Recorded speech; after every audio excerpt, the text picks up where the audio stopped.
Karena saya lebih suka acara ini ketimbang acara-acara bagi-bagi susu di CFD. Acara-acara tidak jelas, goyang dumang aja.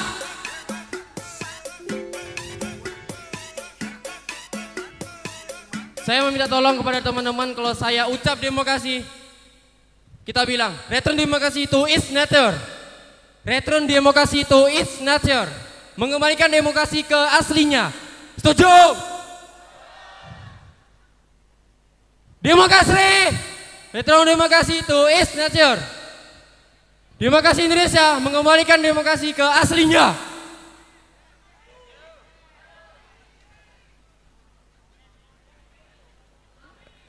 Oke, kita fokus ke Gus Imin yang sedang di perjalanan.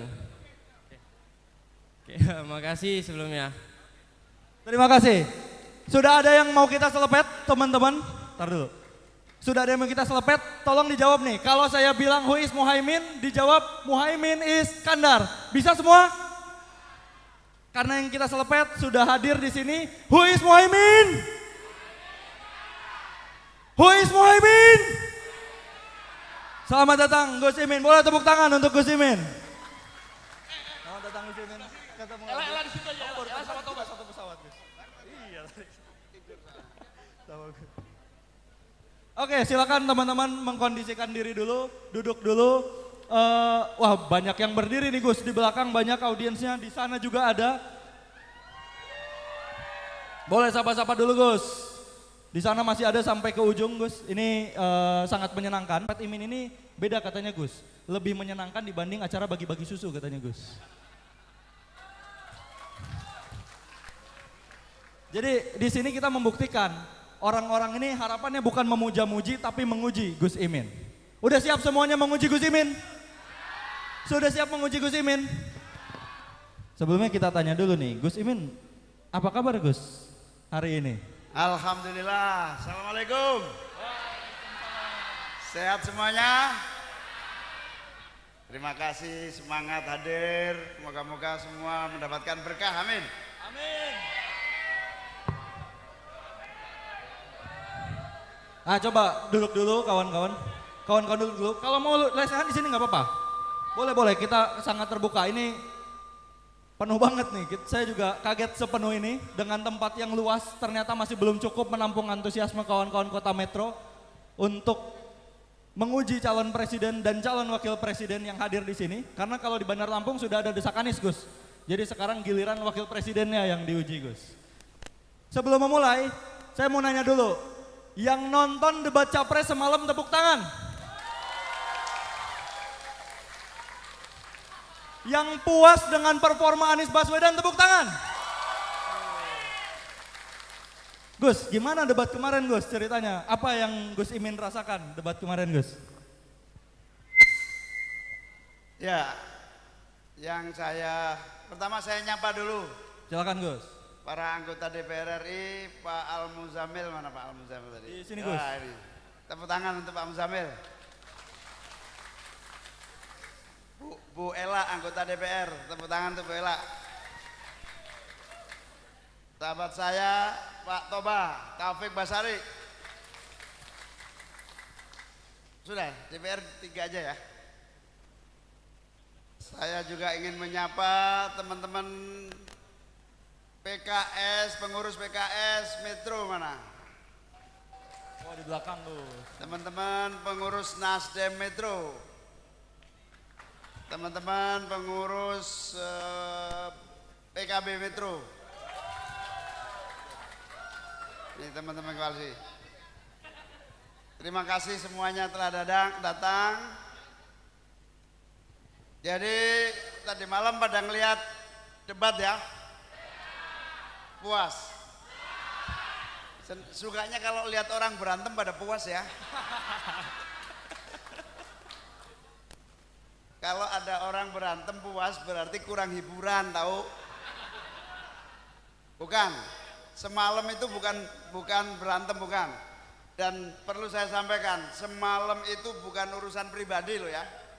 Itu benar-benar kebijakan publik harus diuji di depan publik. Yang namanya perubahan itu yang sudah ada kita kritisi layak diteruskan atau tidak, yang sudah ada layak dihentikan atau tidak, yang belum ada diadakan. Termasuk saya ingin sampaikan, Presiden itu panglima diplomasi yang harus memimpin untuk menaklukkan dunia dari kekuatan Indonesia.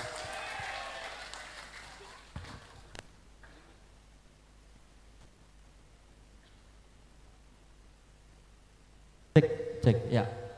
Presiden Panglima Diplomasi. Gus, kemarin Pak Anies nanyain ke Pak Ganjar. Coba dong di-rate kalau Menhan itu berapa katanya. Nah, sekarang saya mau kasih tantangan ke Gus Imin. Gus, coba dong dikasih nilai semua calon performanya berapa, Gus? Enggak, yang pertama untung saya enggak jadi Menhan.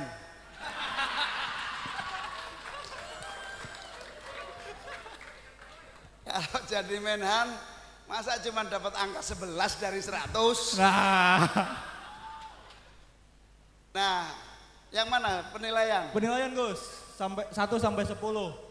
Kalau Pak Anies berapa, Pak Prabowo berapa, Pak Ganjar berapa? Oh, enggak fair dong nanya saya. Oh, Nah, ya udah, Pak Anies aja. Nanya saya, Pak Anies kan selalu 99. Kok nggak 100, Gus? Ya toleran sedikit sama lawan lah. Oke, ya menarik teman-teman. Mungkin tadi teman-teman juga udah banyak yang menyaksikan debat capres, seru sekali. Dan tentu ke depan akan ada jatahnya Gus Imin nih di 2 minggu lagi Gus ya. Jatahnya Gus Imin di debat cawapres yang di debat keempat. Tapi kita nggak akan ngomongin debat di sini, tapi kita akan ngomongin apa sih yang ada di pikiran dan pandangannya Gus Imin soal kebijakan-kebijakan. Sudah siap Kota Metro? Sudah siap Kota Metro? Kita masuk ke segmen 1. Apa nih, Min? Ya, kawan-kawan boleh duduk. Yang di depan ini, lesehan di depan masih bisa. Karena kasihan nih teman-teman yang di belakang nih, cukup banyak antusiasmenya. Depan boleh juga nih, nggak panas di sini malah. Nah, boleh tuh. Kita mau di depan di panggung, boleh. Oke, jadi di segmen ini teman-teman, kita akan kasih pertanyaan untuk Gus Imin dan harus dijawab secara terbatas. Waktu jawabannya hanya 2 menit. Latihan debat, bentar lagi mau debat, gilirannya Gus Imin. Jadi kita cek bisa nggak jawab dalam waktu 2 menit. Gus, sudah siap? Ini Bentar. apa tuh Gus? PKB itu kan rata-rata sama PKS lah, banyak yang mubalek ya. Jadi kalau disuruh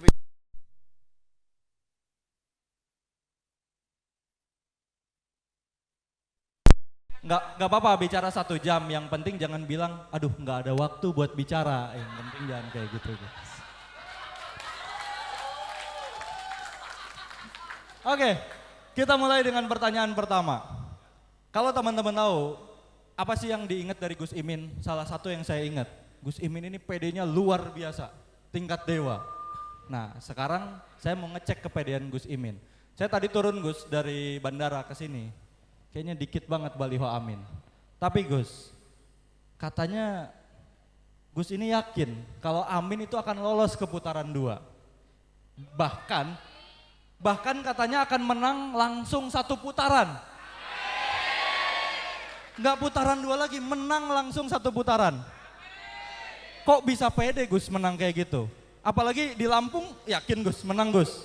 Gimana Gus? Ya, pertama PD itu bawaan lahir saudara-saudara. Ya namanya santri kalau nggak PD itu ya keterlaluan lah. Jadi PD itu 1/4 dari kesuksesan itu diawali dari PD. Malah bisa setengah dari kesuksesan itu PD. Kenapa PD? Karena begini. Ya namanya hidup ya kadang PD kadang enggak ya. Jadi kenapa PD? PD itu apa yang kita yakini ya? Yang kita yakini itu masyarakat ini, masyarakat semuanya, rakyat kita itu sebetulnya sama, hatinya sama, pikirannya sama, rasanya yang dirasakan sama. Cuman rakyat kita ini orang baik semua. Rata-rata budaya Indonesia itu kalau bahasa santrinya itu qanaah, trimo ing pandum, apa ya? Pasrah, tawakal, itu orang Indonesia. Sehingga karena tawakal itu susah disurvei. Kalau disurvei, apalagi yang survei sudah niatnya bayaran gitu. Yang kamu pilih siapa? Terus sudah ada motif dari survei gitu. Ya yang disurvei, ya terserah kamu lah. Makanya semua survei itu meletakkan Amin di nomor 3. Nomor 3. Nah nomor 2 kan baru-baru aja. Sungkan sudah. Sekarang ini lembaga survei sudah malu kalau nggak meletakkan Amin nomor 2 itu malu. Jadi sungkan. Dulunya maunya sih skenarionya lembaga survei itu ya nomor 3 terus gitu. Hari ini malu. Alhamdulillah. Dulu awal-awal saya juga ditanya wartawan. Gimana nih katanya perubahan ini begitu Gus Imin masuk koalisi perubahan gabung PKS Nasdem itu langsung melejit. Ini kok masih oh iya ya. Ini lo mubalek begini nih.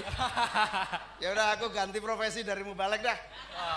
Ganti profesi jadi wapres. Ya intinya PD. Nanti kita buktikan 14 Februari. Oke. Tadi menarik juga Gus Imin bilang katanya karena orang Indonesia qanaah jadi nggak mau bilang pas disurvei. Jadi orang-orang yang milih Amin nggak bilang nih. Tiba-tiba nanti 60% gitu. Tiba-tiba menang 1 putaran. Siap nggak kalau menang 1 putaran? Lampung siap ternyata Gus. Ini kalau tadi ada disebutin anggota dewan dari Lampung nih. Siap nggak memenangkan Amin kira-kira Gus? Udah siap nih.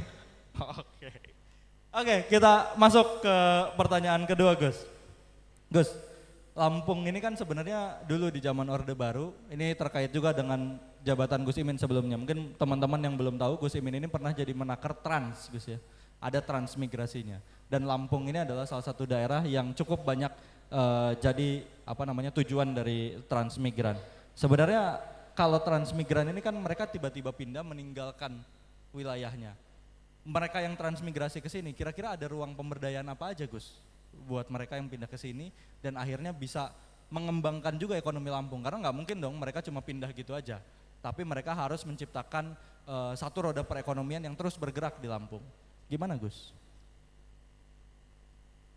Ya, iya betul. Saya dulu pernah nangani transmigran itu sekitar 2009-2014. Dan alhamdulillah Lampung ini adalah legenda transmigrasi yang tertua, terbanyak, tersukses. Kalau berhasilnya Lampung itu kira-kira karena transmigran ini betul-betul membangun dan tumbuh dari bawah. Tepuk tangan untuk anak-anak transmigran lah di Lampung ini luar biasa. Jadi begini, transmigrasi itu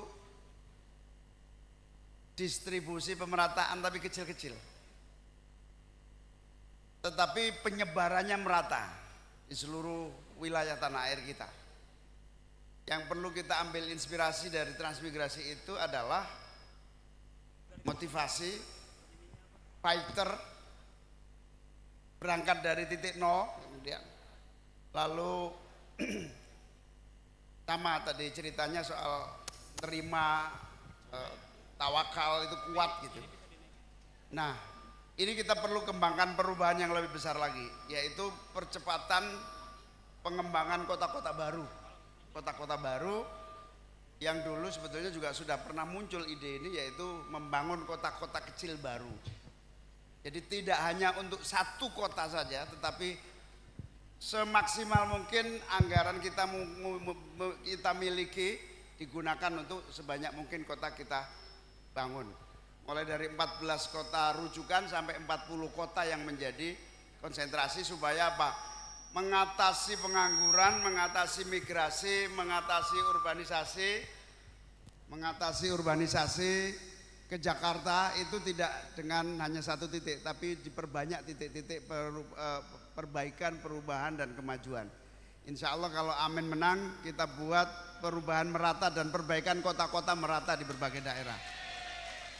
Kota-kota itu apa sih? Infrastruktur. Infrastruktur itu apa sih? Ya suasana kerja yang mudah, transportasi publik yang baik, keamanan yang dirasakan terjamin. Internet, kita punya program 100 megabit per second setiap kabupaten kota. Jangan lamban seperti sekarang. Sebetulnya gampang, asal BTS-nya nggak dikorupsi aja beres itu kira-kira.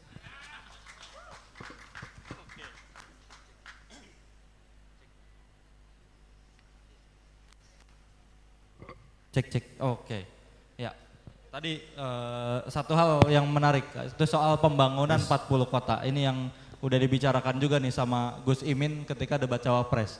Yang berarti menggeser prioritas Gus ya. Dari membangun kota dari nol menjadi membangun kota-kota yang sudah ada menjadi berdaya. Oke, ini yang ketiga ini agak menarik Gus. Saya belum tahu nih pandangan orang Lampung seperti apa. Tapi banyak stigma nih yang mengatakan bahwa di Lampung ini banyak begal katanya. Bener nggak? Bener apa enggak nih? Oke, nah ini ada yang bilang bener, ada yang enggak nih. Jadi nggak tahu juga nih, saya bingung nih. Kenapa? Enggak, kalau Amin mimpin katanya Gus. Oke, nah dengan banyaknya ya ada stigma tersebut, salah satunya karena banyaknya kasus kejahatan. Nah kemarin kan salah satu yang dibicarakan Gus adalah soal keamanan di dalam debat. Kalau misalkan Amin terpilih Gus, apa strategi yang akan dilakukan untuk menekan angka kriminalitas? Ya, yang pertama kejahatan, kriminalitas, pelanggaran hukum itu akibat. Sebabnya adalah ekonomi, ketidakadilan, akses kepada pemerataan dan kemakmuran. Karena itu selain penegakan hukum, penciptaan rasa aman, akar masalahnya juga harus diatasi, yaitu kesenjangan ekonomi sekaligus penciptaan lapangan kerja sebanyak-banyaknya. Nah, kalau tahu akar masalahnya di situ, maka banyaknya pengangguran, banyaknya kesulitan ekonomi tidak boleh diabaikan. Lampung ini misalnya kan pertanian ya, pertanian mayoritas. Masalah tadi saya ketemu ibu-ibu, istri-istri petani dan petani perempuan juga. Saya tanya, sudah berapa lama Bu pupuk tidak ada di sini? Ternyata lebih dari 10 tahun. Nah, lebih dari 10 tahun, benar nggak ya? Itu contoh sesuatu yang menjadi kebutuhan dasar dari tumbuhnya ekonomi aja kita tidak mampu menyediakan. Nah, itu yang disebut pembiaran. Oleh karena itu, mengatasi kriminalitas, mengatasi ketidakadilan, mengatasi konflik sosial, itu akar yang harus kita hadapi, salah satunya adalah ekonomi, kesejahteraan. Nah, nanti kita wujudkan, kalau Amin menang, tidak boleh lagi ada pembiaran petani menderita dan miskin terus-menerus tidak untung dalam pembangunan pertaniannya. Amin itu punya satu tagline, petani nyaman, petani untung, petani menabung. Rata-rata petani itu untung aja jarang, kalau untung biasanya tenaga kerjanya tidak dihitung. Habis waktunya. Tapi satu hal tadi yang menarik Gus, karena kita jarang mendengar juga ketika kita bicara angka kriminalitas, bicaranya biasanya polisinya dibanyakin, misalkan penegakan hukum dan lain sebagainya. Tapi sebetulnya tadi ya ada satu perspektif bahwa sebetulnya kriminalitas ini adalah akibat, ada sebab di balik itu yang melatar belakangi. Berarti Amin concernnya di situ tuh. Concernnya di situ. Kalau ada kriminalitas yang muncul ya itu pasti ada penyelewengan. Kita break azan dulu teman-teman, Gus. Setelah azan kita lanjut.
Ini tadi Gus Imin menyinggung tentang pertanian yang katanya menjadi salah satu hal yang jadi keunggulannya Lampung.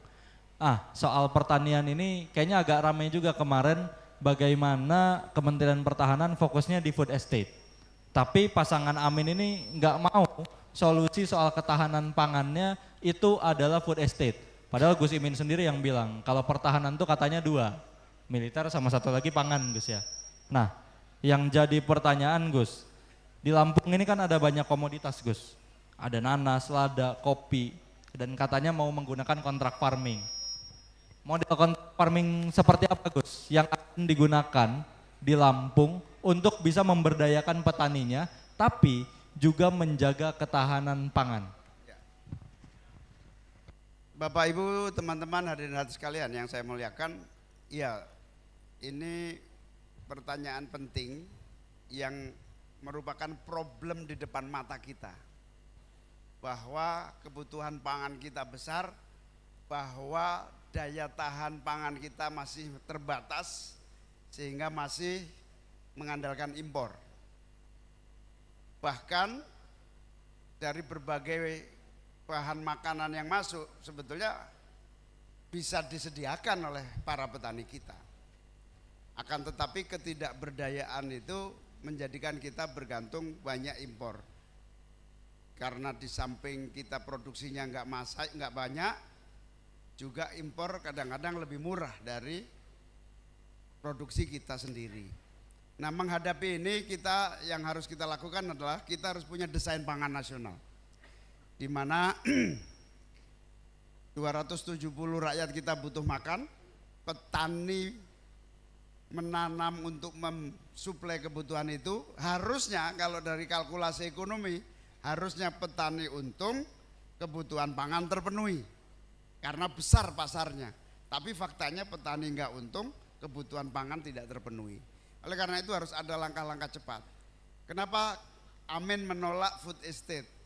Karena food estate itu mengabaikan potensi pertanian yang ada yang masih besar. Petani-petani kita diabaikan dengan membuat satu solusi baru, membuka lahan baru, yang lebih parah lagi menebang hutannya hilang, yang lebih parah lagi rencananya ditanam singkong seperti lagu. Nanam yang singkong tumbuhnya jagung, itu kan ajaib. Dulu itu ada lagu itu Ber. Tandur pari. Nah sekarang nanti Amin akan bikin, petani pokoknya nanam produksi yang pembelian tanggung jawab pemerintah bersama pihak ketiga. Jadi petani nanti kita harapkan nggak usah mikir soal harga. Harga kita cari titik temu, semuanya diambil alih oleh pemerintah dan pihak ketiga. Bulog harus diberdayakan kembali menjadi penyangga harga petani sehingga petani untung dan petani mau nanam lagi, berproduksi lagi, anak-anak muda mau kembali menjadi pengusaha pertanian yang maju.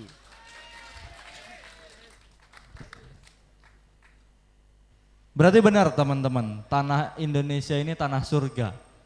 Bahkan nanam singkong pun jadinya bisa jagung. Di tempat lain nggak ada, nanam jagung jadinya jagung. Di kita singkong bisa jadi jagung. Dulu kalau nggak salah nanam semangka tumbuh apa ada lagu gitu kan? Apa tuh lagu apa? Ada yang tahu nggak? Nanam semangka jadinya apa Gus?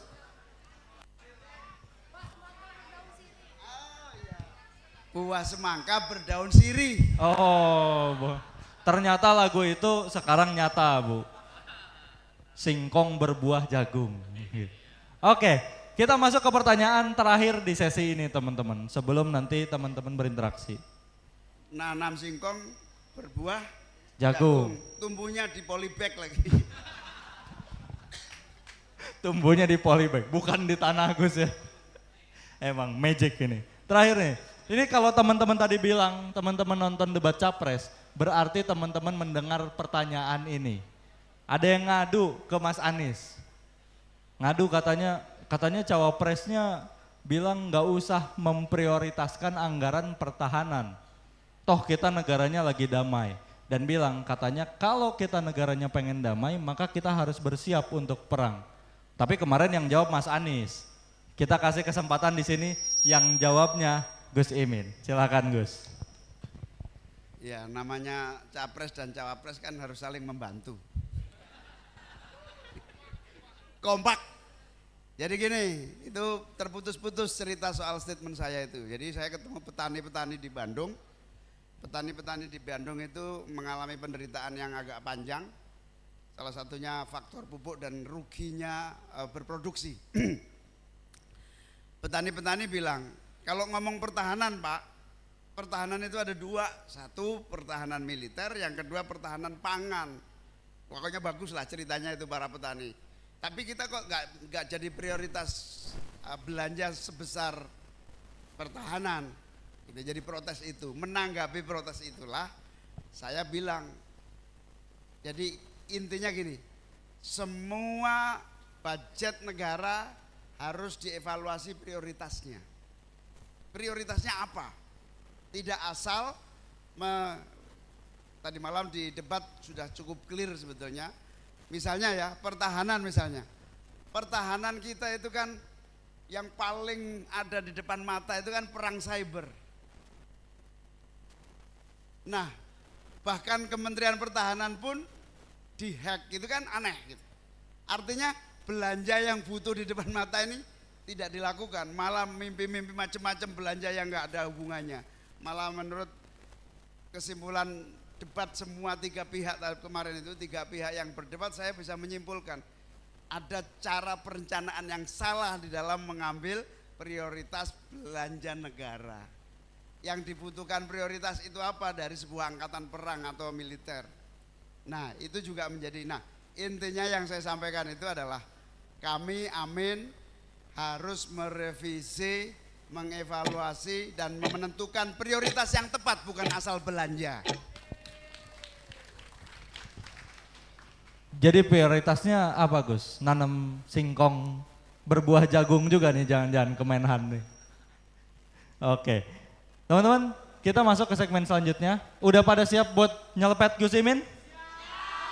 Tepuk tangan yang sudah siap. Oke, tapi sebelum itu kita masuk ke segmen selanjutnya. Kita masuk ke segmen 2. Satu kata Min. Sabar. Enggak, Gus Imin yang jawab. Santai. Satu kata Min ini, kalau tadi Gus Imin banyak lewat ya, jadi dia pas udah bunyi mulai panik. Nah sekarang nggak apa-apa, waktunya kita bebasin, tapi katanya cuma satu. Gitu. Teman-teman, satu kata Min ini akan kita mulai. Udah siap belum Gus?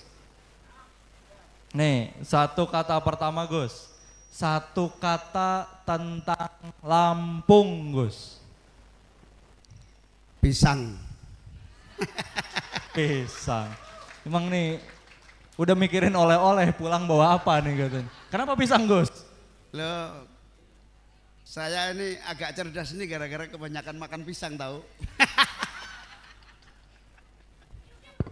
Jadi pisang bikin cerdas nih Gus ya. Oke, yang kedua Gus. Nah ini menarik juga Gus. Yang kedua soal satu kata soal reforma agraria.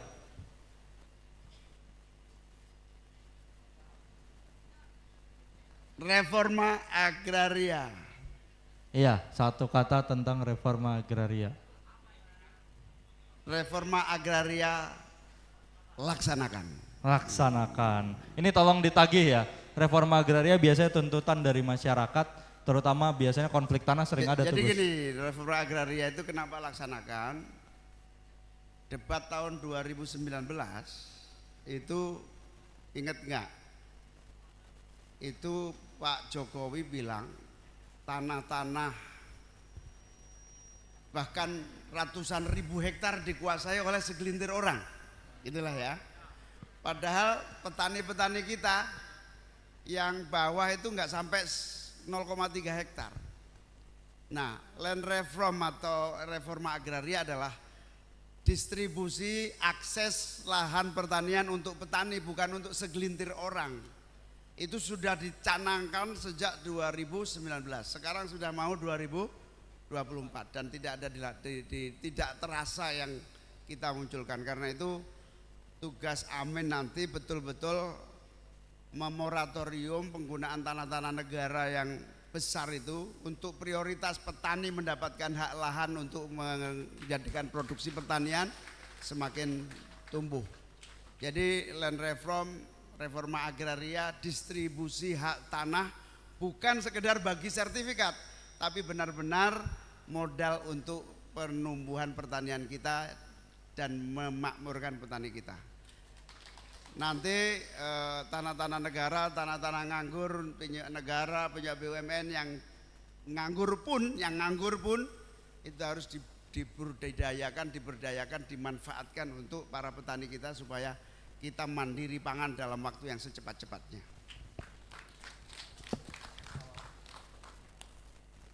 Kalau redistribusi lahan nanti yang pusing yang lahannya 300.000 hektar itu yang kemarin dibilang pusing Gus, dibagi-bagi nanti lahannya. Yang ketiga Gus, satu kata tentang petani. Sabar. Kok sabar sih Gus, malah disuruh sabar? Iya, saya tuh heran, tanya tadi kemarin ketemu, tadi itu ibu-ibu saya tanya, sampean sudah ngerasain nggak ada pupuk itu sudah 10 tahun, diem aja juga, iya mau apa lagi? Sampean untung enggak pas-pasan. Pas-pasannya gimana? Ya pas-pasan itu ya sering untung, sering buntung. Nah, lah kok diem aja nggak protes? Ya sabar. Lah sampean mau nggak berubah nasibnya? Berubah. Caranya gimana? Nah, baru. Nah, yang saya sambungkan tadi maksud saya perubahan itu optimis menang apa? Karena sebetulnya semua rakyat ingin perubahan tapi susah mengatakan. Nampaknya hari ini perubahan tidak bisa dibendung oleh siapapun. Boleh dibendung oleh billboard yang banyak, boleh dibendung dengan berbagai cara, boleh. Tapi nampaknya perubahan itu suara hati yang akan merata di seluruh rakyat, yang akan ditentukan sensus pemilu 14 Februari. Di situ kesabaran mengalir menjadi perubahan. Amin. Amin. Ya. Cek. Oke. Semoga perubahannya bukan dari SMA balik lagi ke TK Gus ya. Ada yang bilang gitu soalnya Gus. Nah ini yang keempat menarik nih. Soalnya kemarin banyak dibahas Gus di debat. Satu kata tentang pesawat. Kan katanya calon Menhan. Pesawat. Ya pesawat ya yang ingat cuma satu, utang. Mau ngutang lagi apa gimana nih Gus? Jadi kalau mau utang lebih baik utang untuk petani lah daripada untuk yang lain gitu.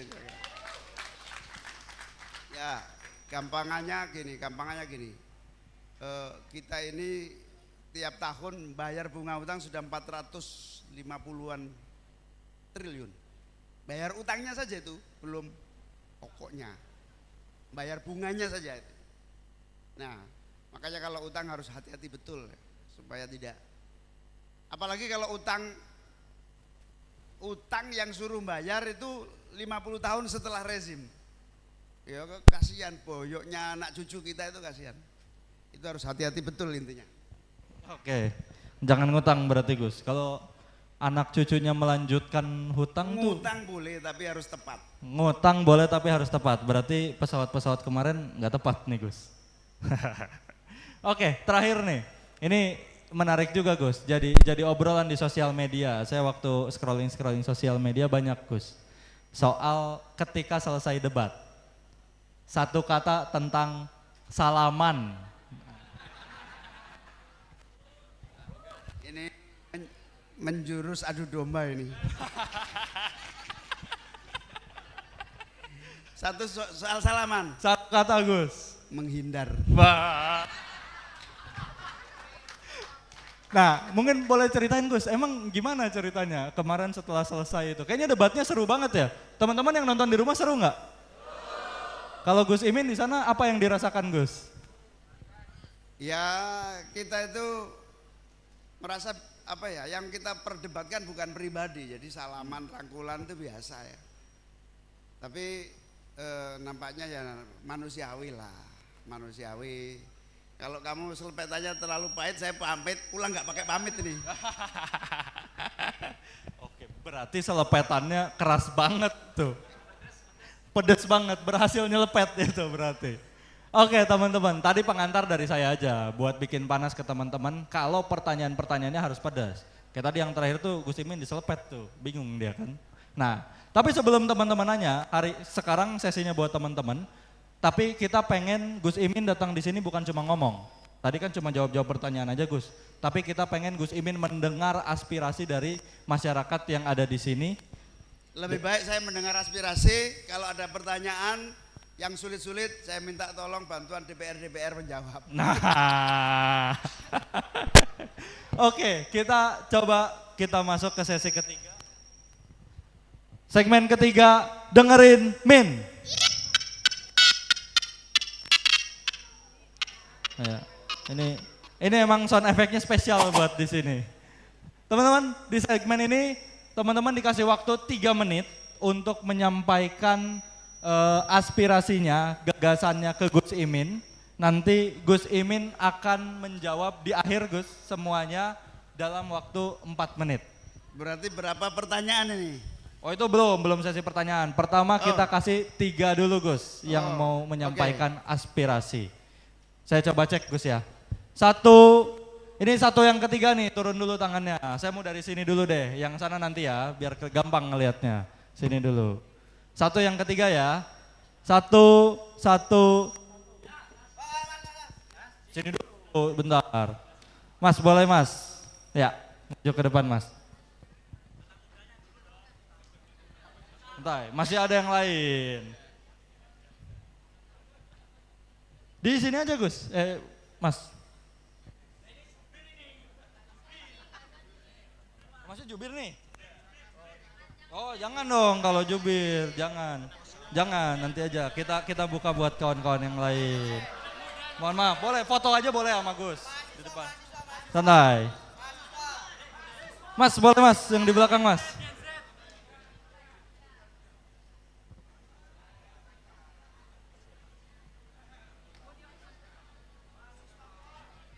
Santai, kesempatannya masih banyak, tenang. Ini baru yang pertama.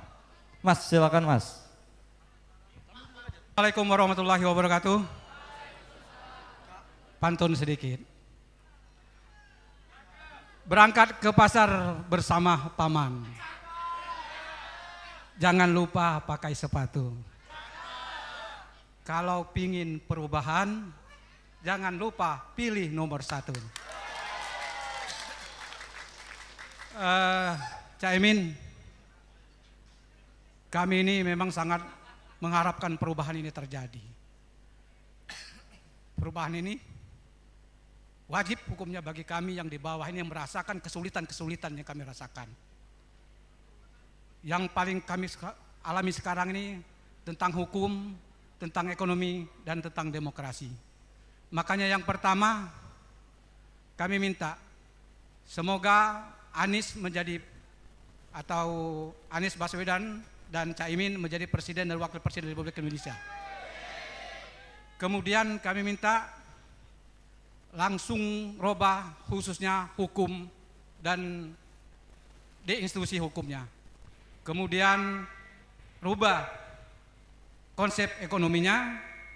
Kemudian kami minta jangan beli barang bekas. Jangan menyerahkan yang bukan tugasnya kepada orang lain. Seperti disampaikan oleh Port Estate itu. Masa iya Menhankam ngurusin pertanian. Jangan sampai terjadi karena memang bukan paknya. Maka dari itu perubahan itu benar-benar dilakukan oleh Caimin. Kami mengajak kepada seluruh rakyat Indonesia khususnya di Kota Metro tanggal 14 bulan 2 2024 jangan golput, datang ke TPS dan pilih nomor 1. Itu saja harapan kami. Dan pertanyaannya, apa langkah-langkah 01 khususnya Anies dan Caimin untuk melakukan perubahan di institusi hukum? Jelas ada Polri, ada jaksa, ada hakim yang menurut pandangan kami selama 10 tahun ini terburuk sepanjang masa. Terima kasih. Wassalamualaikum warahmatullahi wabarakatuh. Oke, terima kasih Pak. Ya. Oh, ada ini, ada souvenir ya. Pak. Nah, ada ini Gus. Buat dikasih Gus. Nih. Boleh foto dulu. Ini warnanya kurang pas ya.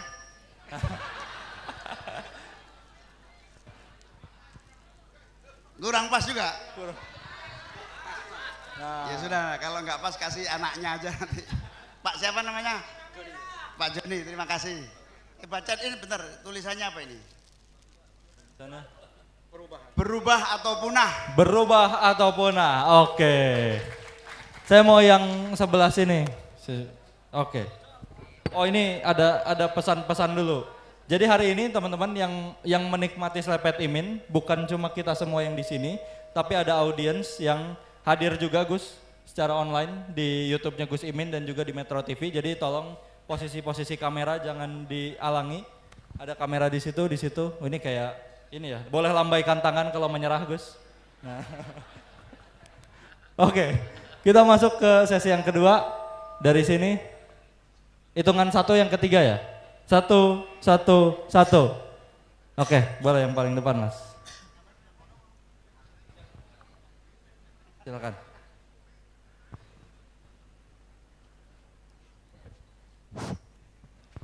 Assalamualaikum warahmatullahi wabarakatuh. Waalaikumsalam. Perkenalkan nama saya Andre. Berapa? Saya dari Natar dan saya bekerja di Bandar Lampung, wilayah Bandar Lampung. Profesi saya security, Cak. Dan jabatan saya ini komandan security.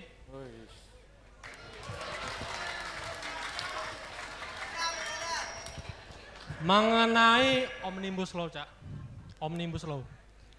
Tentang kontrak kerja tanpa batas. Pasal 59 kalau nggak salah.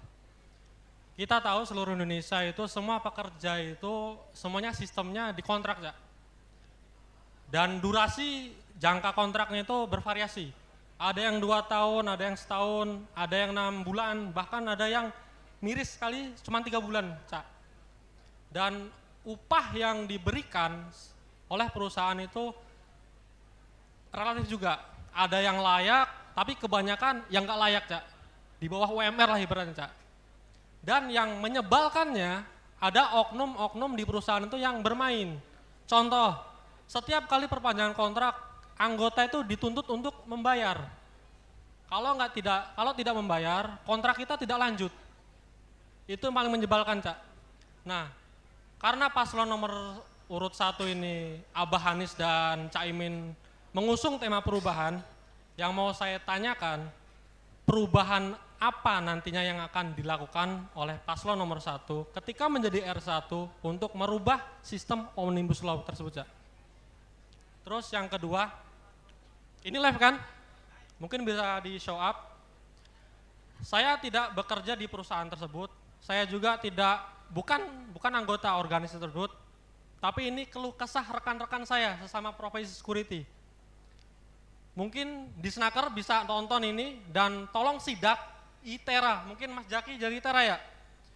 Chief security-nya, Ginting namanya, itu dia oknum, setiap kali proses perubahan kontrak atau perpanjang kontrak diwajibkan untuk membayar. Terima kasih, Cak, itu aja, Cak. Mas siapa namanya? Andre. Mas Andre dan Andre ini. Jadi ini fenomena yang terjadi di banyak tempat ya. Banyak tempat. Saya menyebutnya ini bekerja sebagai keamanan tapi pekerjaannya nggak aman. Iya loh, nggak aman. Gimana mau kerja dengan tenang, kontrak yang sangat terbatas. Gitu. Karena itu memang ini harus dibenahi. Perubahan itu di situ. Perubahan itu adalah, jadi begini, yang kerja di sektor informal itu sudah hampir 50 juta dalam ketidakpastian hak-hak pekerjaan dan jaminan kerja, jaminan sosial dan keamanan kerja. Nah, begini, Omnibus Law itu memang dibuat untuk mempercepat investasi, tumbuhnya bisnis dan seterusnya. Tapi nyatanya juga nggak merubah nasib pekerja juga. Oleh karena itu, amin menang, kita rombak semua undang-undang yang merugikan para pekerja kita. Pekerja kita harus memiliki posisi bergening yang memadai dan tidak ada peluang untuk pungutan liar yang merusak dan mengganggu kesejahteraan para pekerja. Ya, ini yang disampaikan ini luar biasa ini. Ini sudah saya temuin di mana-mana. Ternyata di Lampung juga. Tepuk tangan untuk saudara kita Mas Andre. Ya, terima kasih Mas. Nanti kita laksanakan. Boleh. Terima kasih dan Andre. Oh, boleh.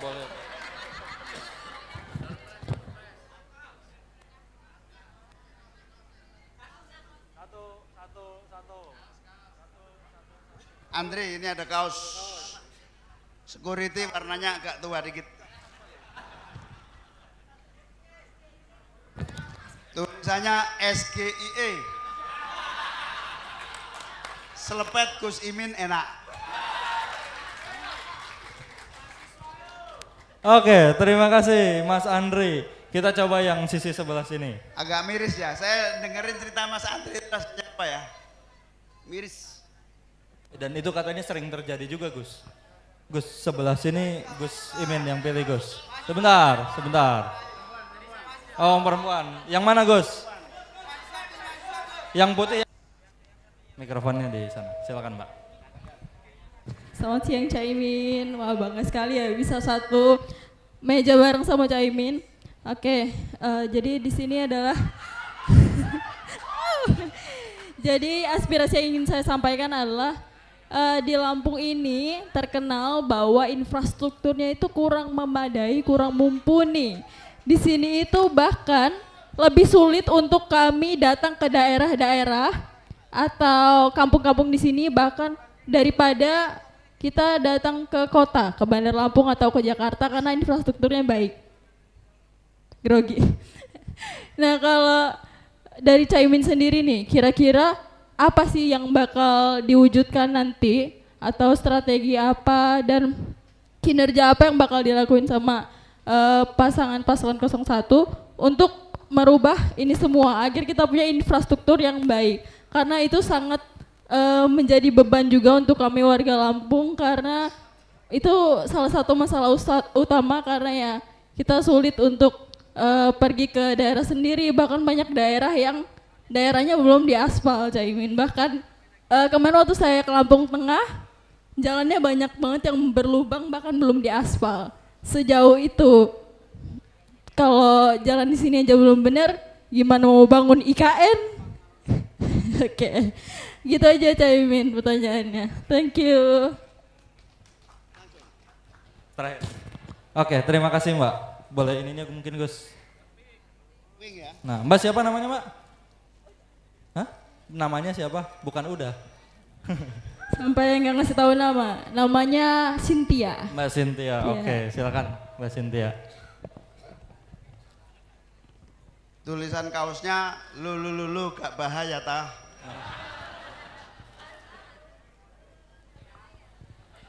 Boleh, siap.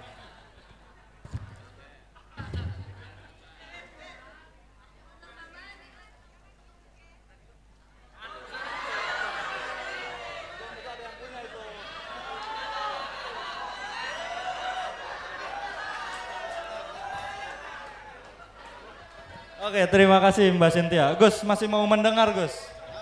Masih mau mendengar ya? Oke, Gus Imin masih mau mendengar. Gus Imin boleh pilih Gus. Ada. Mau yang mana Gus?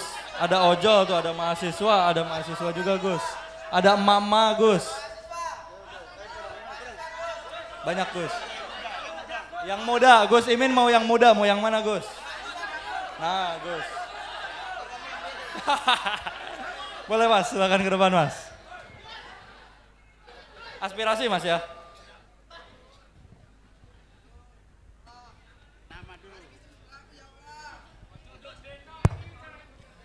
Assalamualaikum warahmatullahi wabarakatuh. Nama saya Alwi, saya dari mahasiswa IAIN Metro. Di sini saya akan jujur ya. Nanti dulu, buka biar nggak salah. Biar pas datanya. Kalau ini mau membuka data, Gus. Jadi saya sampai sekarang itu belum menemukan pilihan yang tepat untuk hati saya. 1, 2, 3 semuanya mempunyai latar belakang yang kurang baik. Ya. 1 yang pinter ngomong, 2 suka joget, yang 3 ya agak muter-muter lah. Jadi di sini saya akan menanggapi mengenai dari tagline-nya Bapak, yaitu perubahan. Jadi saya tadi memperhatikan Bapak bilang kalau internet itu tidak dikorupsi, itu sebenarnya sudah jadi. Nah, pertanyaannya, yang korupsi BTS itu adalah Partai Nasdem. Demokrasi ya, bebas bicara. Terus yang diatasi oleh Kemenhan Pertanian dikorupsi siapa? Yassin Limpo dari Nasdem yang mengusung dari paslon nomor 1. Ini harus belak-belakan ya, demokrasi.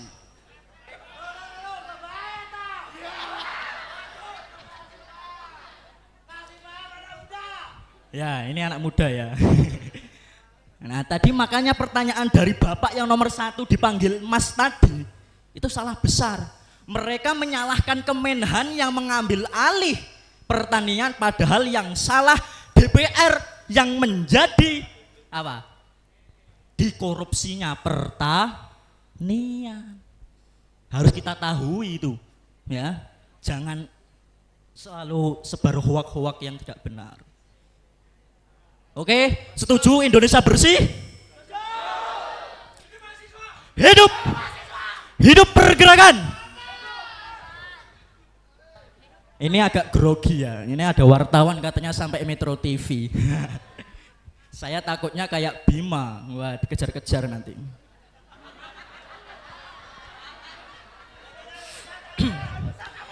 Kita mengetahui ya, ini perhatikan.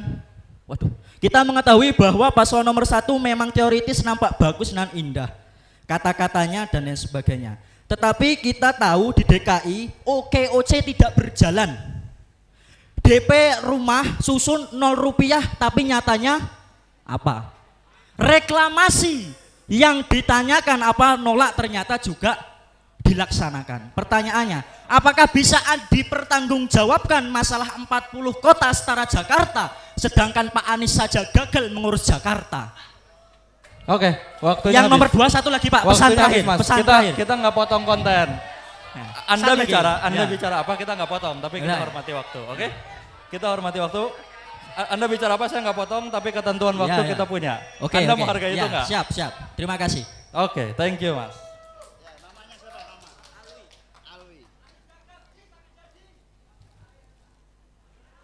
Thank you Mas Alwi.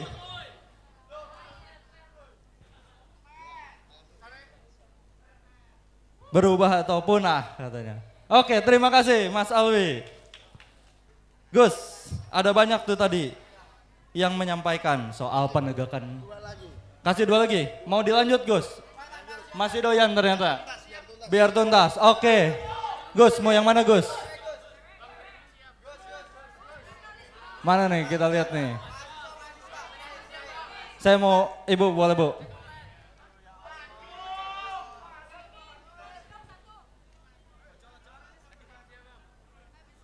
Santai. Silakan.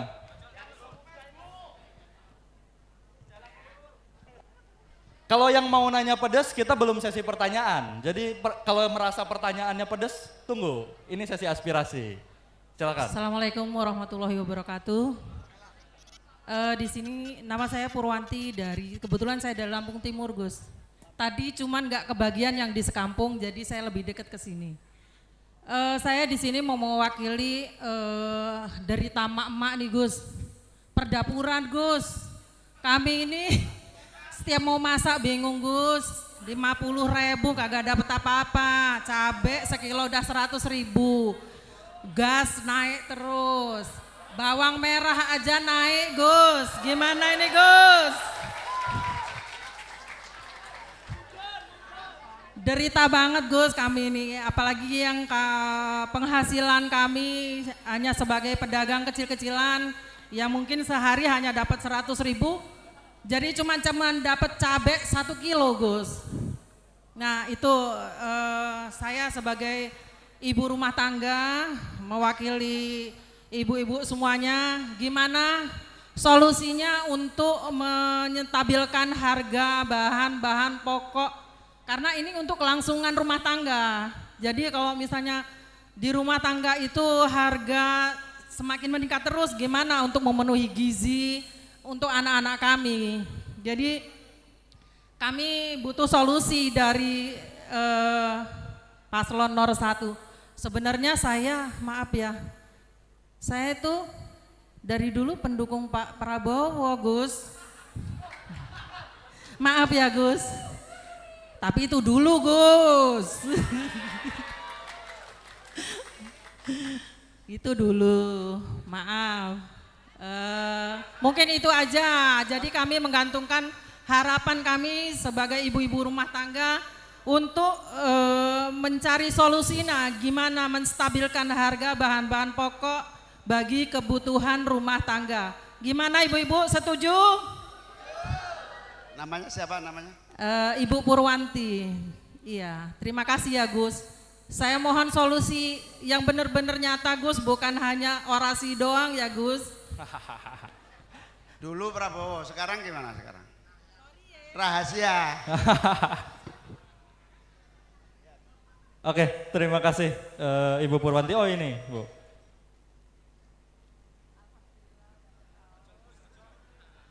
Oke, terima kasih Ibu Purwanti. Terakhir, Mas, silakan. Satu lagi. 3 menit waktunya, Mas. Monggo. Kenapa? Nyala. Baik, Assalamualaikum warahmatullahi wabarakatuh. Saya dari komunitas SEPIT, Serikat Pengemudi Daring alias ojol. Nah, tadi udah ini ya, udah ibu-ibu masalah rumah tangga udah, terus masalah hukum udah. Cuman dari unek-unek kami, komunitas kami, yaitu sebenarnya udah disampaikan semua. Cuman ada beberapa. Kalau kami di ojol ini kayaknya ya Caimin, pagi, siang, malam dapatnya juga cuma segitu. Kita dapat segitu nggak naik, kebutuhan lain udah naik. Dari sampaikan ibu tadi masalah dapur sudah naik. Seandainya regulasi dari pemerintah atau gimana atau yang mendukung, sebaiknya tuh ojol ojek online ini jangan sebagai mitra. Selama ini kita kan sebagai mitra, kapanpun bisa diputus mitra. Sedangkan kita bekerja dari pagi, siang, malam yang untuk aplikator itu. Nah, pertanyaan kami untuk Caimin, bagaimana membuat regulasi transportasi. Bahkan kemarin dari kawan-kawan sopir juga mengeluhkan, di Lampung sampai Sumatera tol, dan alhamdulillah tolnya paling mahal katanya. Bahkan saudara saya yang di seberang kemarin pulang kaget lihat tarif tol. Nah, mungkin insya Allah jika nanti nomor 1 jadi nomor 1 di Indonesia, kami minta perubahan. Jadi hanya kami sebagai pelaku transportasi itu barang kebutuhan naik, sedangkan ada satu yang nurun, pendapatan yang nurun, bukan bahan pokok yang menurun, biaya sekolah nggak menurun, tapi pendapatan yang menurun. Nah, mungkin harapan kami untuk Caimin membawa perubahan dari segi ekonomi, transportasi, hukum, kita rubah bareng-bareng dan kita siap menangkan Ahmad Anies dan Muhaimin menjadi presiden dan wakil presiden. Amin ya rabbal alamin. Namanya Yogi Setiawan.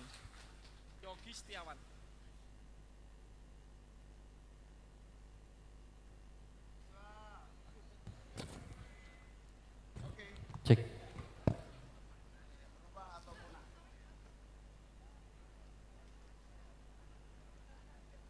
Oke, terima kasih Mas.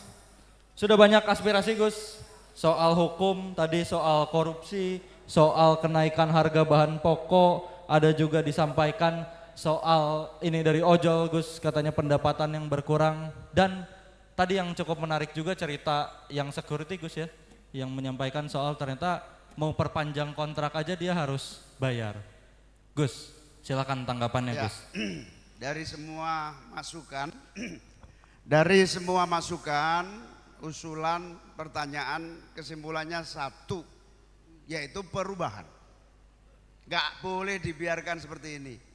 Kalau bahasa Jawanya itu, saya pernah jadi menteri, saya lama di DPR, banyak anak buah saya jadi menteri, kayaknya semua usaha kita lakukan. Tapi kenapa kok stuck gitu, kayak berhenti di tempat gitu ya. Semuanya urusan kontrak kerja, semuanya infrastruktur, skala prioritas, memang nggak ada jalan lain kecuali perubahan. Dan perubahan hanya bisa dimulai dari perubahan cara memimpin dan cara kerja pemimpin. Dan insya Allah Anies Baswedan Muhaimin itu serius untuk perubahan. Karena kalau semua pertanyaan ini nggak ada solusinya kok kecuali perubahan. Saya jawab dalam satu tarikan nafas ya.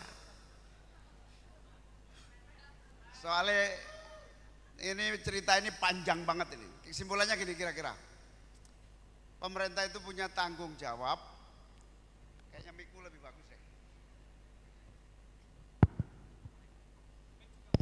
Nah ini. Cek. Tes, nah ini lebih anu kan. Kesimpulannya sederhana. Tugas negara atau pemerintah itu kesimpulannya bahasa sederhananya begini. Dompet rakyat terisi, belanja murah, punya tabungan, kan itu. Penghasilan ada, pendapatan dapat, tapi biaya hidup murah. Nah, biaya hidup murah sampai berujung pada pendapatan itu menjadi bisa menabung. Apa itu? Bisa kita mulai dari dua hal. Yang pertama, akses dan kesempatan kerja. Ini yang harus diatasi benar. Tadi Ibu tadi soal sembako, tadi soal harga pokok, itu nanti yang kedua. Yang pertama ini, kesempatan dan akses mendapatkan pendapatan. Ini yang harus dicari jalan keluar. Ini banyak, kira-kira kesimpulan yang pertama dari yang pertama ini, membuka lowongan kerja sebanyak-banyaknya dengan cara membangun industri. Kalau di pertanian kira-kira kita punya konsep namanya revolusi agromaritim. Kita benahi dari hilir sampai ke hulu, dari tanah kepemilikan penggunaan akses tanah sampai ke produksi, sampai kepada penjualan dan transportasi penjualan. Infrastruktur sih, siapa ini yang baju putih ini? Cynthia. Nggak mungkin kita nggak bangun jalan, tapi kita harus pinter-pinter, prioritas memilih jalan itu harus pinter-pinter. Nah, Mas Anies sudah menyepakati dengan kita perubahan itu salah satunya misalnya memperbanyak jalur kereta api. Jauh lebih murah bangunnya, jauh lebih murah biayanya dibanding tol. Misalnya itu di Lampung ini harus banyak kereta yang menghubungkan untuk transportasi. Kalau ini terjadi, logistik lancar, harga menjadi turun setelah produksi banyak. Ini juga terkait dengan infrastruktur tadi.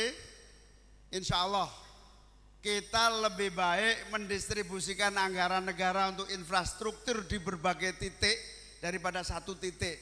Supaya apa? Supaya terjadi pertumbuhan ekonomi yang merata di mana-mana, bukan di satu titik. Sehingga anak Lampung kalau mau maju tidak harus ke Jakarta, cukup di Lampung dengan infrastruktur, situasi dan akses pekerjaan yang mudah. Salah satunya jalan. Setuju? Insya Allah akan menjadi prioritas jalan yang menghubungkan kegiatan masyarakat di semua lapisan, terutama untuk akses pekerjaan. Dengan logistik yang mudah, akses jalan yang murah, otomatis harga kebutuhan pokok akan terjangkau, murah. Nah, ini satu kesatuan. Produksi pertaniannya juga banyak, lalu harga terjaga dengan baik. Jadi aspek yang kedua ini banyak mafianya dari produsen ke konsumen. Dari petani aja udah ketemu banyak mafia, mafia pinjaman, mafia utang, mafia apa namanya? Pupuk, rentenir. Itu di NU ada dalilnya. Darul mafasid muqaddamun ala jalbil masoleh. Dulu kan nyelepet sebelum membangun sesuatu. Jadi ini diselepet dulu nih mafia-mafia yang membuat semua harga jadi mahal. Mafia pangan, mafia pupuk, mafia BBM, mafia harga. Ini terjadi gara-gara apa? Pembuat undang-undang sekaligus pelaku bisnis yang menguntungkan dirinya sendiri. Itu tidak boleh lagi terjadi. Perubahan itu apa? Semua undang-undang dibahas secara terbuka, melibatkan banyak pihak, pelaku bisnis terlibat semuanya sehingga akses bisnis merata dan competitiveness punya terjadi kompetisi yang memadai sehingga tidak akan dimonopoli harga dan seterusnya. Ini yang namanya kita atasi mafia. Kalau terjemahan kaidah Arab tadi kira-kira gini, habisi mafia dulu baru kamu cari solusi yang lebih cepat. Insya Allah amin menang, selepet dulu semua mafia yang akan mengganggu ekonomi dan membuat harga biaya ekonomi tinggi. Nah, kenapa pekerjaan susah? Karena biaya ekonominya tinggi dalam sebuah industri. Pungli banyak, hukum tidak negara tidak taat hukum, ada permainan tidak fairness, itu membuat produksi pertanian, produksi industri semuanya menjadi mahal. Itulah yang akan kita atasi. Saya setuju, termasuk dari penanya pertama tadi soal hukum dan ekonomi, terutama korupsi. Korupsi menjadi segala-galanya.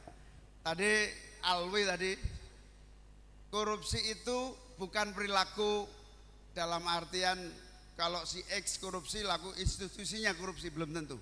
Itu oknum yang tentu harus kita bedakan. Jangan menggebyah uyah, itu apa namanya kalau menggeneralisir.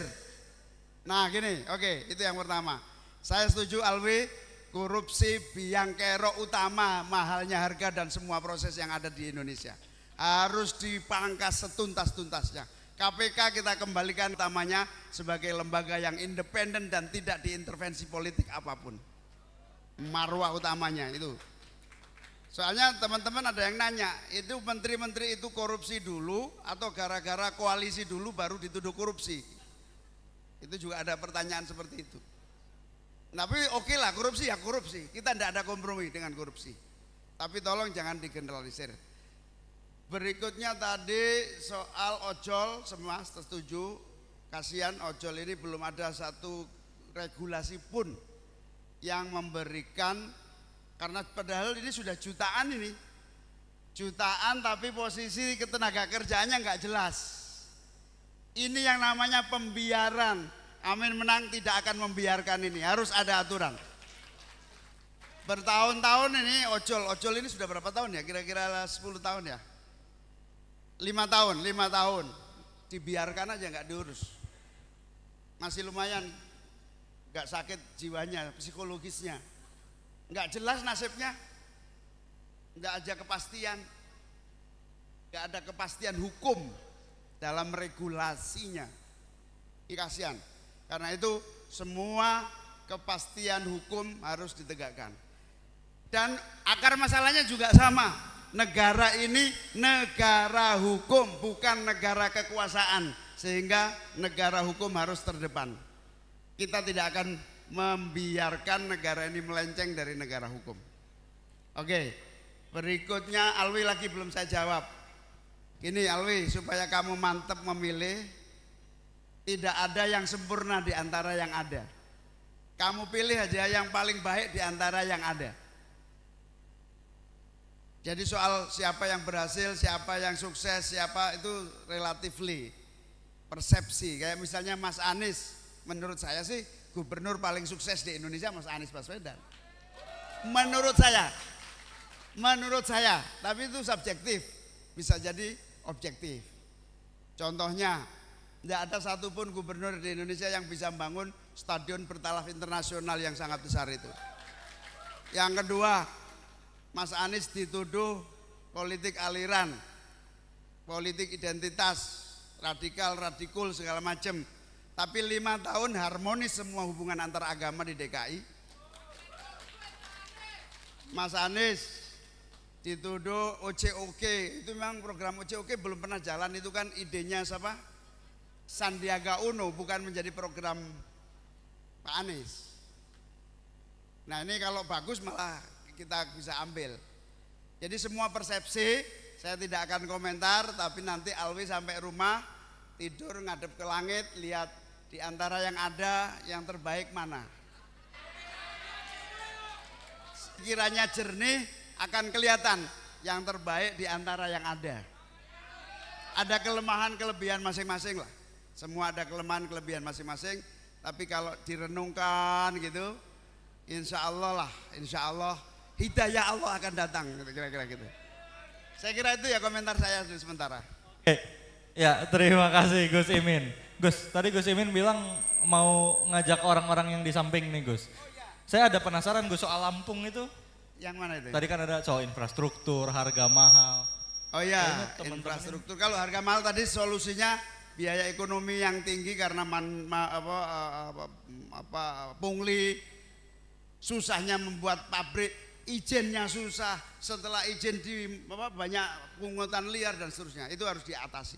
Itu sehingga harga-harga menjadi mahal. Tapi tadi banyak pertanyaan, ini banyak anggota DPR, silahkan siapa yang mau bantu jawab persoalan-persoalan yang muncul di Lampung. Ini sangat senang sekali saya. Baru kali ini selepet Imin DPR boleh ikut ngomong. Tepuk tangan untuk anggota DPR. Oke, boleh Mas Tobas, Teh Eli, singkat saja mungkin. Singkat aja ya. Jadi memang ada persoalan soal jalan-jalan yang rusak di Lampung dan itu sempat viral di Indonesia. Jadi Lampung ini dibicarakan di seluruh Indonesia karena jalan rusaknya. Dan kemudian mirisnya ketika ada anak muda yang memviralkan itu, tapi kemudian ada yang melaporkan Bima ini ke polisi. Ya beberapa waktu lalu kemudian begitu saya tahu Bima ini dilaporkan, saya langsung datangi Kapoldanya. Ya saya sampaikan apa yang disampaikan Bima itu adalah fakta, adalah kebenaran. Kenapa? Saya pun mengalaminya kemana-mana, keliling-keliling, jalan-jalan di Lampung memang masih rusak. Seharusnya ya masukan-masukan seperti yang dilakukan oleh anak muda seperti Bima itu harusnya menjadi masukan bagi pemerintah dan pemerintah daerah, bukan malah menjadi bahan yang dimusuhi. Tapi itulah harusnya pemimpin ya. Kita harapkan pasangan Amin ini adalah pasangan yang akan mendengar ketika ada kritikan, ada masukan terlebih-lebih yang disampaikan oleh anak muda yang kritis. Demikian. Terima kasih Mas Tobas. Ayo Pak Alwi. Teli. Ya, terima kasih, seru sekali, seneng banget izin Gus Cak untuk bisa membantu. Kalau saya selalu ingat di Lampung ini, tadi yang selalu diulang, ingat petani. Waktunya nanem, pupuknya susah, waktunya panen, harganya murah. Itu yang selalu dicatat. Makanya ketika Amin nanti memimpin Indonesia, Caimin harus berjuang untuk ketersediaan pupuk yang bisa dirasakan oleh masyarakat Lampung. Yang kedua, suara perempuan. Berharap sekali di Lampung ini adalah perempuan-perempuan baik yang di desa, baik yang di dusun, keselamatannya, keamanannya harus dijaga dengan adanya kebijakan yang nanti akan dan harus dibuat oleh Amin dalam rangka melindungi hak-hak perempuan, terutama dari berbagai kejahatan dan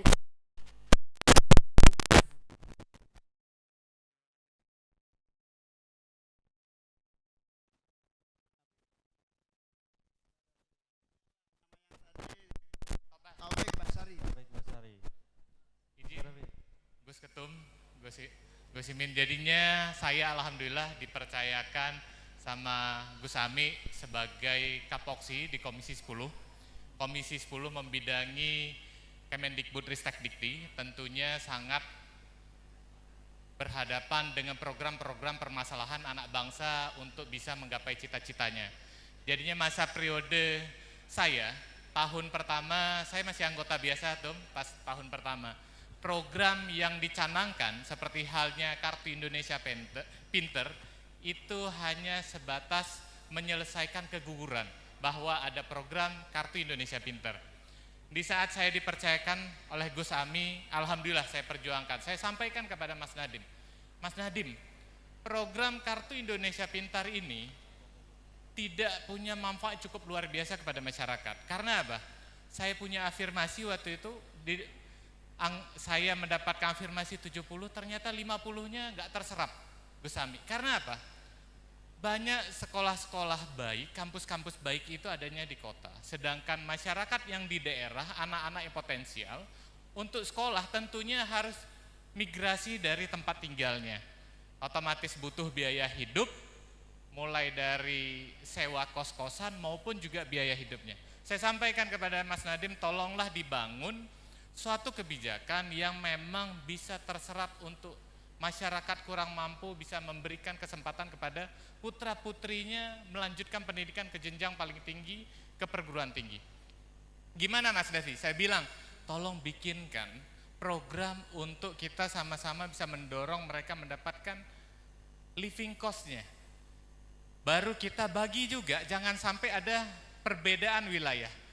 Pulau Jawa berapa, Lampung seperti Lampung itu dapat uang saku, per mahasiswa KIP itu totalnya per semester tuh 5,7. Jadi kalau dibagi Gus, sekarang anak kuliah itu setiap bulan itu dapat uang saku Gus. Jadi kuliahnya gratis, dapat uang saku 950.000 per bulan. Dan ini alhamdulillah sangat membantu penyerapannya.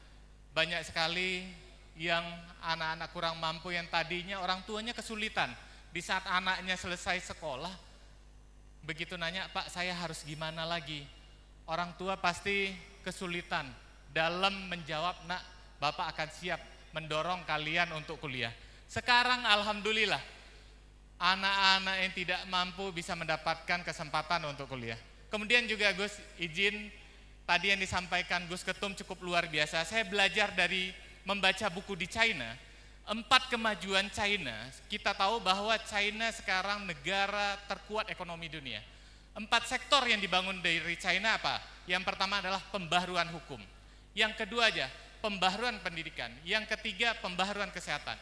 Yang keempatnya adalah pembangunan infrastruktur kereta api di daerah. Nah ini sangat memberikan terobosan kemajuan ke China yang cukup luar biasa. Mudah-mudahan bonus demografi ini benar-benar masa kemasan bangsa dan aminlah yang akan membawa ini semua. Terima kasih. Terima kasih Mas. Oke teman-teman, tadi kalau kita melihat ada Mas Tobas, ada Mbak Ella, sama Mas Kadafi, ini bukan cuma harus kita dengerin tapi harus ditagih. Ini wakil-wakilnya teman-teman nih yang siap bekerja buat teman-teman, maka harus dipantau terus. Yang diselepet jangan Gus Imin aja Gus ya, tapi anggota dewannya juga harus dipantau. Sepakat Bapak Ibu? Oke. Saya baru dapat kabar juga ternyata Gus Imin harus geser lagi Gus. Harus geser lagi, jadi mungkin tadi ditutup dengan aspirasi-aspirasinya. Terima kasih banyak kawan-kawan aspirasinya. Saya mau sebelum Gus Imin menutup, saya mau ada tepuk tangannya dulu. Siapa yang tadi hadir di sini emang untuk menyelepet Gus Imin, boleh tepuk tangan. Apakah teman-teman di sini masa bayaran atau bukan? Tepuk tangan yang bukan masa bayaran. Ini adalah suatu bukti kawan-kawan. Desak Anies, Slepet Imin hadir kemanapun di penjuru Indonesia bukan memobilisasi massa, bukan masa bayaran, karena justru warga Indonesia yang datang hadir mau menguji calon pemimpinnya Mas Anies dan Gus Imin. Gus Imin, silakan Gus. Pertama terima kasih kepada semuanya yang hadir bersemangat untuk satu cita-cita perbaikan nasib bangsa, menghentikan pembiaran menjadi perubahan. Terima kasih dan tidak ada jalan lain untuk nasib kita dan nasib rakyat kita, satu-satunya cara adalah perubahan. Bapak Ibu, adik-adik, sahabat-sahabat sekalian, terima kasih dari berbagai tempat datang. Saya ingin menjadikan ini sebagai momentum bahwa ini adalah kontribusi kita semua untuk mewujudkan perubahan di Indonesia di masa yang akan datang. Dan yang kita pikirkan, yang kita cari solusi, aspirasi yang kita catat, yang akan kita wujudkan, kita perjuangkan, itu semua bukan hanya untuk kita-kita, tapi untuk 270 juta anak-anak bangsa. Dari Sabang sampai Merauke, masalah yang dihadapi sama, dan insya Allah perubahan akan terwujud. Jangan lupa sebulan lagi 14 Februari 2024 perubahan akan dimulai dengan menangnya Amin di TPS-TPS di seluruh Indonesia. Amin. Selamat kepada semua yang hadir. Terima kasih. Mohon maaf apabila ada kekurangan. Terima kasih kepada panitia. Saya panggil ketua panitia siapa tadi? Nah, silakan maju ke depan. Tepuk tangan untuk ketua panitia. Siapa namanya lupa aku. Husaini. Husaini. Tepuk tangan untuk Husaini. Oke. Sukses. Gus, kita kata-kata hari ini dulu Gus. Kata-kata hari ini. Boleh di mana nih? Di sini nih. Dari sini Gus mungkin. Nanti yang kameranya boleh tolong ke depan. Di sini aja Gus.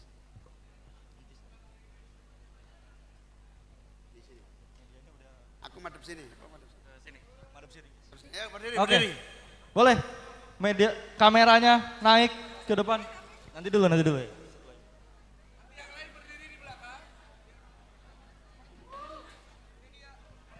Sebentar. Ini tolong didengar ya. Kalau saya bilang satu, langsung bilang kata-kata hari ini, Gus. Waduh. Nanti dulu ya fotonya Jangan ngambil foto dulu ya. Ini tolong direspon dulu nih. Nanti kalau saya bilang satu, dijawab kata-kata hari ini, Gus. Bisa nggak nih? Ya, oke. Oke, saya coba dulu ya. Satu. Oh, sudah siap. Gus, kameranya yang mana nih? Yang ini ya? Oke, siap. Satu. Kata-kata hari ini, Gus. Perubahan itu seperti keripik pisang Lampung, perlu diolah dan diusahakan bersama-sama. Oke, terima kasih Metro, terima kasih Lampung. Sampai ketemu di Selepet Imin selanjutnya. Wassalamualaikum warahmatullahi wabarakatuh.